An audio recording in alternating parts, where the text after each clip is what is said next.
Narayanan shows how much of materials he could gather from Arthashastra. He has been reading Arthashastra for a long time and having discussion with Professor Narayan G. Jha.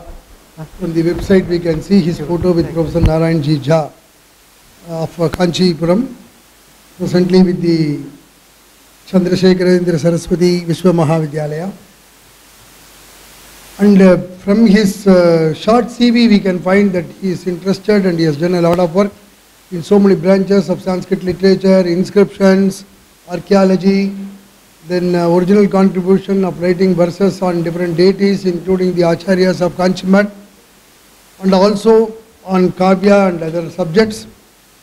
So we are happy that the young scholars are coming up so well, and full credit to Dr. Shankar Narayanan on behalf of KSRA.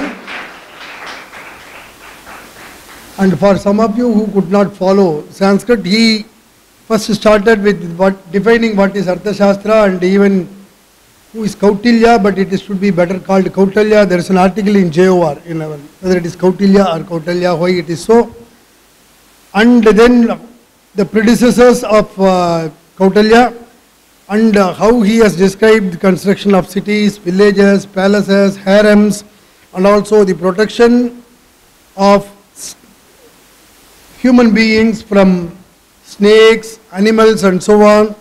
And also he has talked about some specific plants and trees, and he has also dealt with agriculture and agricultural land, how to deal with the agricultural land, and of course construction of residential places, and then how the houses should be constructed according to Vastu Shastra, and then how the roads, wells, lakes, shops, markets, all such things should be situated in the city.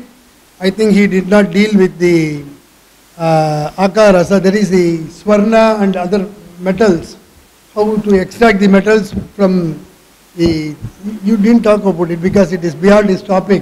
So Kautilya has talked about so many things, and within the time allotted to him, he brought out the salient features on this concept of ecology and environmental science pertaining to Arthashastra.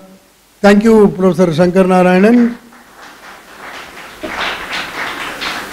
Now we request our senior professor, Dr. Sunanda Y. Shastri from Ahmedabad University, to come over here and deliver her speech. As I told you, this will be under R. Narasimhachari endowment. R. Narasimhachari was a senior advocate who passed away some years ago, and in his memory we have been conducting a lot of lectures, especially in the field of philosophy, for the past 25 years, and we have also been conducting competitions for school children on various shlokas pertaining to Shaivism, Vaishnavism, Shakta, and so on. And now we request Professor Sunanda Shastri to come over here and deliver her lecture. Madam Sunanda Shastri.